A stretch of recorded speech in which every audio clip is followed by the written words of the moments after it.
Hello. Hello. We're here to talk about Love and Marriage, Huntsville, and I've caught up on 7, 8, and 9. It's really a lot of the same thing every episode except for the last episode. So episode 7, we're gonna go down to dinner. They still at my home, and they're on mountaintop. What the hell is that? Can't remember. Anyways, they're not at mountaintop. They're at can't remember the name, but they're there. They're having the dinner there. They don't shop. They have their dinner, and I feel where Stormi's coming from. Honestly, like even if, and I hate to both sides it, right? Stormi for a fact does not know that woman was a melanator. I don't think how did she know? Second of all, why are you carrying on as a business owner, as Melody says, carrying on with somebody that's coming on your property that you own? Well, all you had to do was call the cops and tell this person blah, blah, blah. And you would still have the same argument that it was a melanator and they came to destroy my business, so on and so forth. You could still have that same argument instead of you acting crazy towards the person that came to your... Now, we cannot control how people react to what's going on in their life, but that would have been a better reaction. I see both sides. The side that I'm on Stormi is that Melody never comes out and says, I do not condone this behavior. She never does that. I don't know why. It's weird. She should. So now they're back.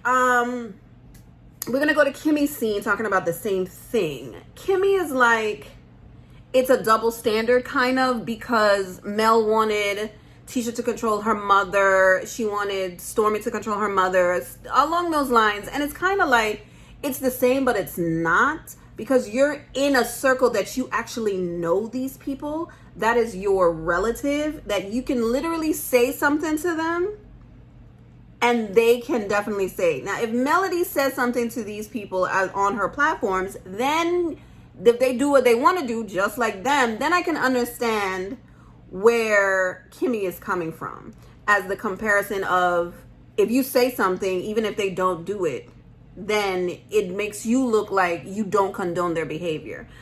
The way that Mel is coming off is like, I shouldn't have to say anything because you guys know that I don't condone that behavior. But it's kind of like, sometimes you just have to say it. Sometimes you just have to say it. I don't know. She has proven everybody's point in these 3 episodes why people don't like her and why she can't keep no friends.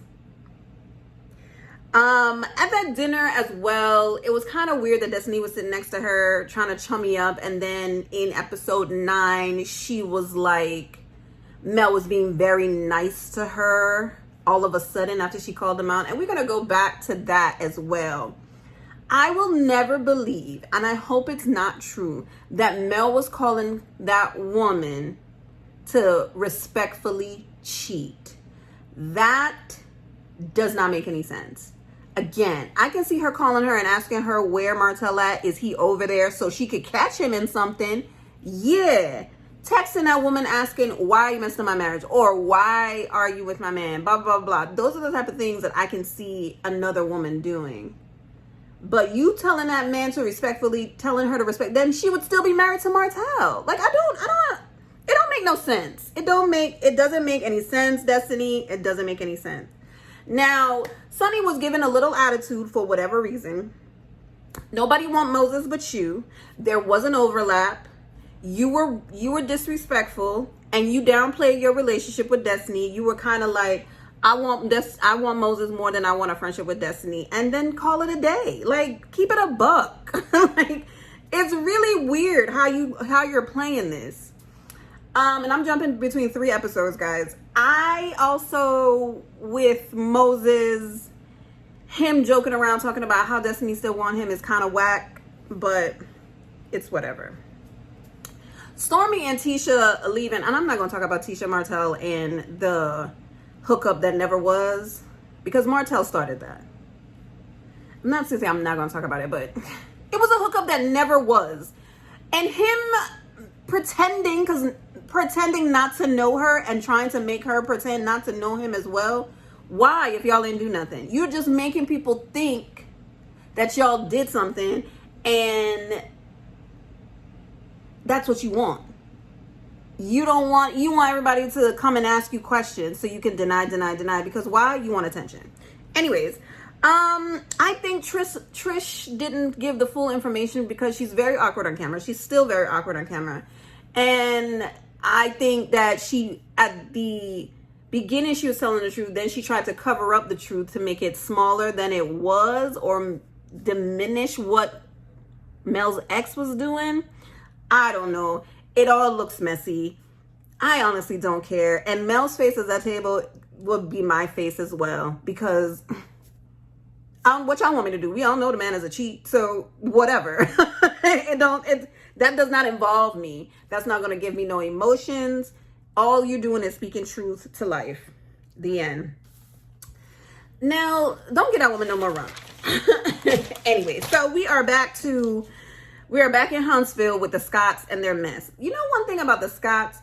They got so much issues, just like everybody else. Every relationship, whether it's your parent and child, mother and daughter, husband and wife, friendships, everybody got issues. The Scotts always talk about everybody else's business on this show but their own. Look it up. Look back at it. Because it took Trisha, it was the first, who I was supposed to be talking about.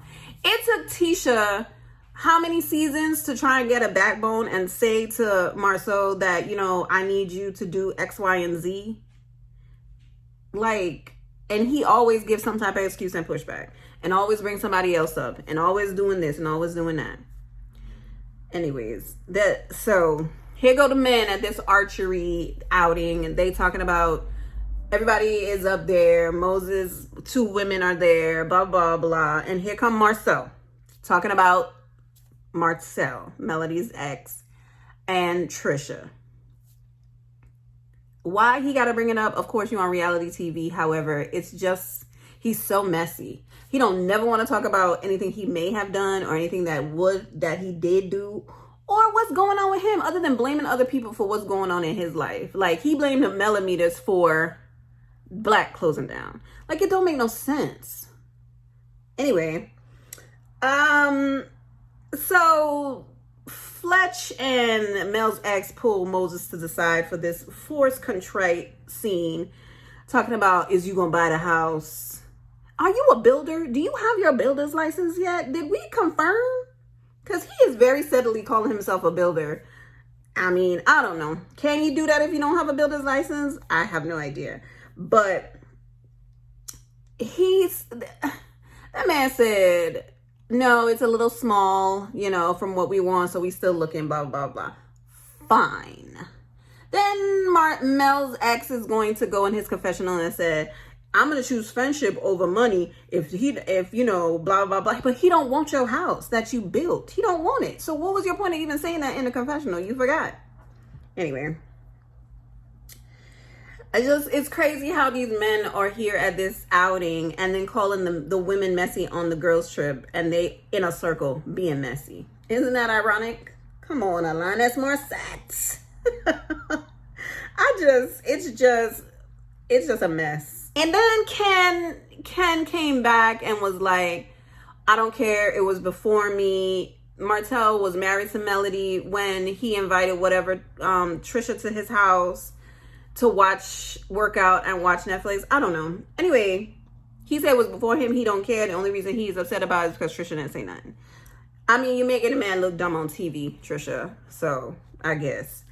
Yeah. And then after all of that, Ken's talk about their relationship, and she is literally still married at the time of taping. And Marquez is just out here living in his wallow victimhood. And he's like, this is not the first married woman that I've been with. All right. We moving on. So we go back to the house, the rental or whatever that Marceau and Tisha or Letitia is living in. I don't know, some of them black cabinets. I don't know. So she's giving him the rundown of what happened, and now she's talking about Shanita and calling her the ops. That whole conversation just proves that you're the ops, because like Marceau said, she is her friend. I know who she is. We're gonna see if she's here next year, because Melody do have a track record bringing people on this show and not being friends with them the next season. I don't know what she's expecting from these people, but they not giving her what she want, and she is not speaking to neither one of these people that are on this show, that were on the show and claim to be her friend that she brought on the show. So let's go back. Stormy,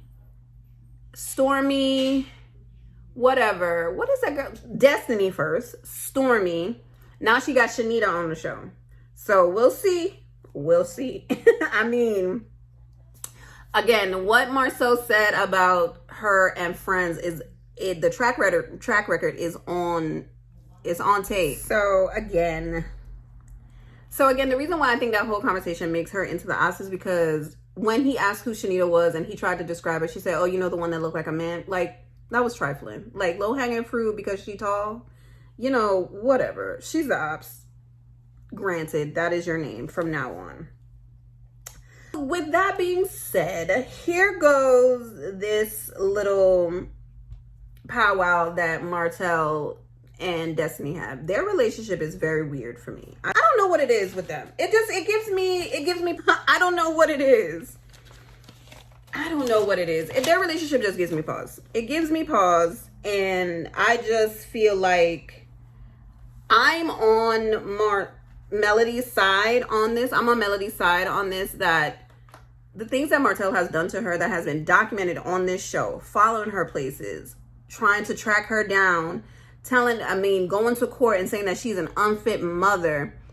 He almost attacked her when they were in Vegas. Like, all these things. And she has court orders on top of court orders against this man that she has to share custody with her kids. Well, their kids. And she has to interact with this man because of their kids. Now, you, who I brought on this show, supposedly Destiny and Mel's ex are friends from high school. Okay, whatever. But if you see your friend doing these things to somebody that you know and you supposedly said that you care for, how are you friends with somebody like that? That's all I have to say. I know if it were me and I have a friend, even if we not close, if I have a friend, I'm not buddying with his side chick. I'm not buddying with them together. Now, if we go someplace with him and I speak to him and blah, blah, blah, in a way as criticizing the things that he did, different. But you buddying with the side chick at the house, going places with them, and you take his side over everything just for the fact for you to say, "Oh, you were respectfully cheating." That sounds like something that Mel's ex put in your head. It just sounds it don't make sense. 2 + 2 is 4, not 27. And y'all are just y'all are giving me the ick when it comes to, well, let me don't say y'all. Destiny gives me the ick the way that she rides for that dude. And it looks like she rides for him on this show. She always say, "Well, I told him now." Like it, but yeah, there's that. Talk about, it was very sad. I felt sorry for Marquez. This sit down with Marquez, Ken, and Trisha was very hard to watch, but it needed to happen. Long story short with this whole thing is that Marquez is a victim. He does not take any type of responsibility. And he's, I don't know how old. I think they're in their 30s, maybe? I don't know. He has not become an adult in his mind yet. He is mad with a man that stepped up and helped take care of his kids. You asking this man if he hug my daughter at night? Like, what? What does that have to do with anything? Then you're saying I don't have a relationship to fall back on. What you need to have is a relationship with a therapist. That's what you need to do. Because it seems like whatever you got going on, even if you left 5 minutes down the street in the house, it seems like you never came to see about your kids. And then you moved out of state and then never came to see about your kids. So I'm not really sure what you mad at Ken for.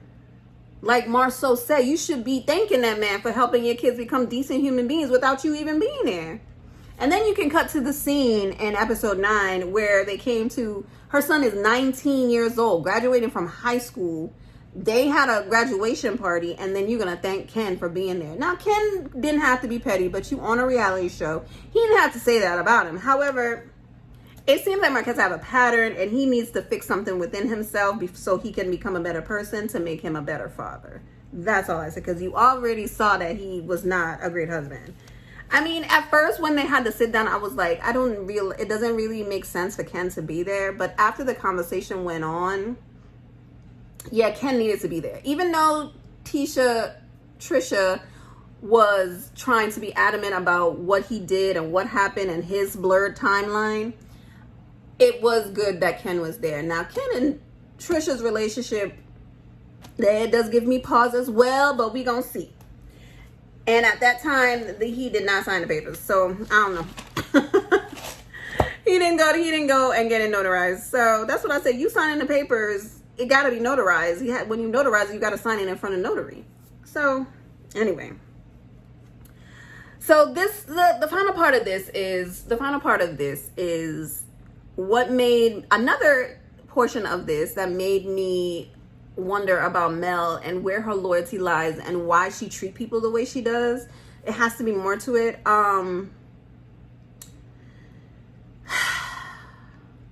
The way that she talked to Nell, I did not like it. Whatever interview they went on, she said that, God, I wish I could remember what she said. She said that Nell said something that she didn't say. It is exhausting. You and your ex Melody relationship on the show, in between all of them, it is exhausting to deal with. Now, if you take pause in her saying that it's exhausting, that's something. But you ain't had to come at that woman like that.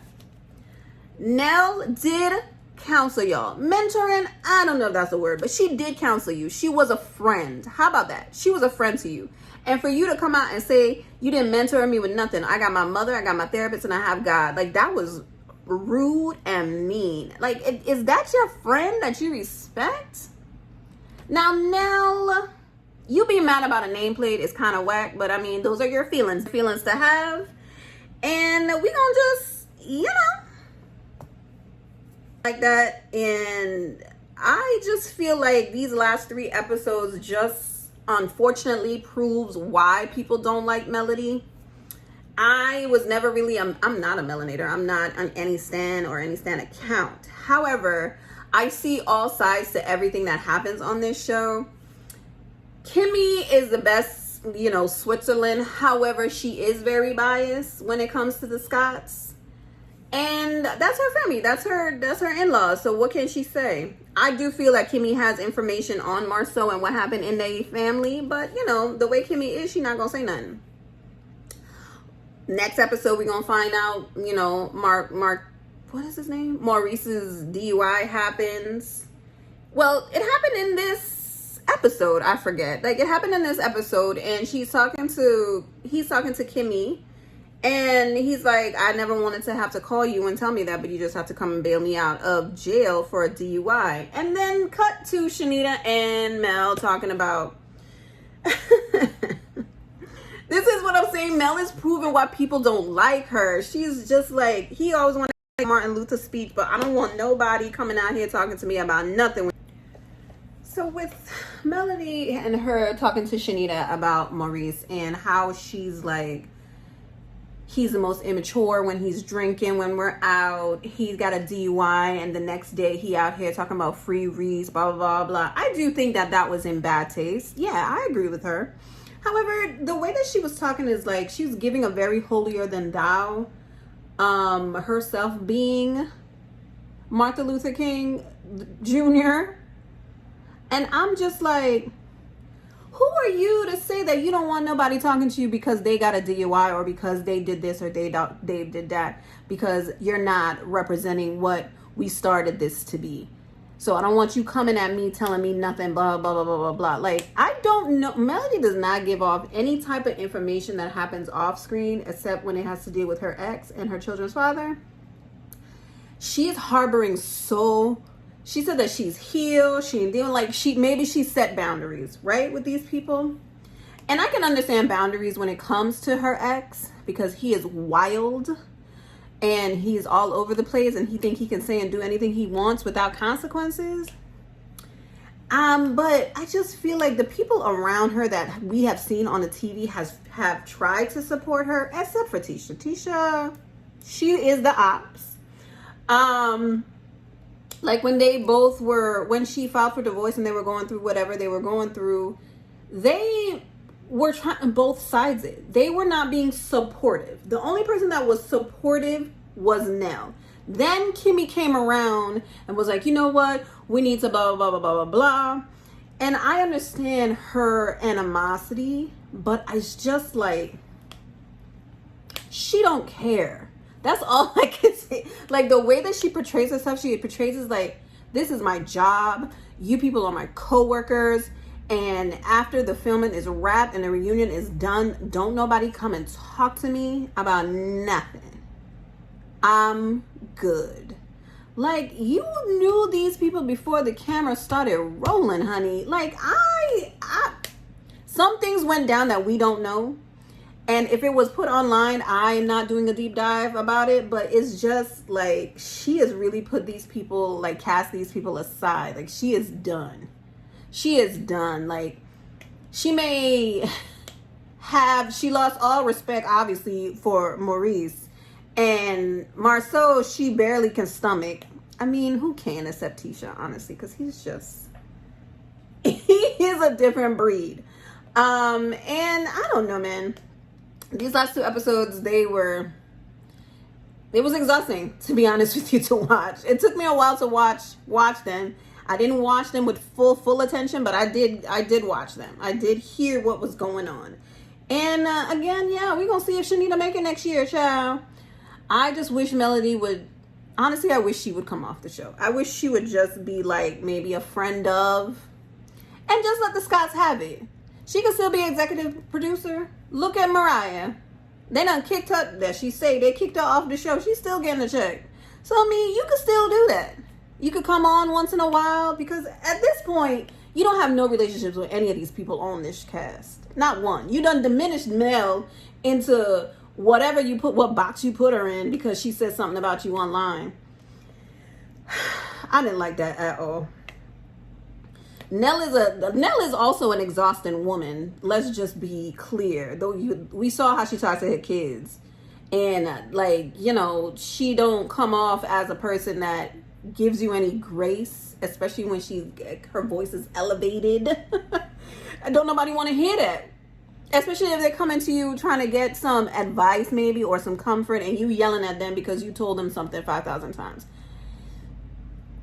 As a little kid, I can understand the aggravation. As a grown person, you could talk to them like a grown-up and let them do what they want to do. That's the end. But, you know, hopefully she going to therapy, but you remember she said she don't need none. So, I don't know. We'll see what this weekend brings. We can hear what Maurice got to say for himself, if he even says anything. Because, you know, he is definitely going to MLK it. And he is going to make himself feel like, you know, I made this one mistake and yada, yada, yada. But I feel like there's more to Kimmy and him's relationship, especially how he treated her when she had cancer, when she was going through her treatment. It came off real selfish. And she had to check him for that. I don't know. The Scottmen, it's something about them. And they not the only ones that act like that, to be honest with you. So there's that. So listen, guys, we watch these shows, their life, our entertainment, but we do got to sympathize at times, and we do got to call a spade a spade. So there's that. And